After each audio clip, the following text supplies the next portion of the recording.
स्मरारे श्री सद्गुरु शंकरनाथा।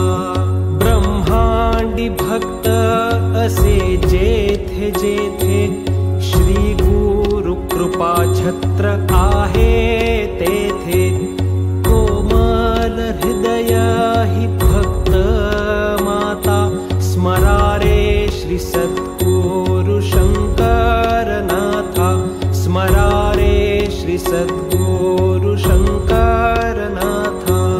जे जे या विश्वी सुंदर स्वरूप ते ते मानावे सद्गुरूंचे रूप। निराकार विश्वव्यापी हाजी अनंता स्मरारे श्री सद्गुरु शंकरनाथा। स्मरारे श्री सद्गुरु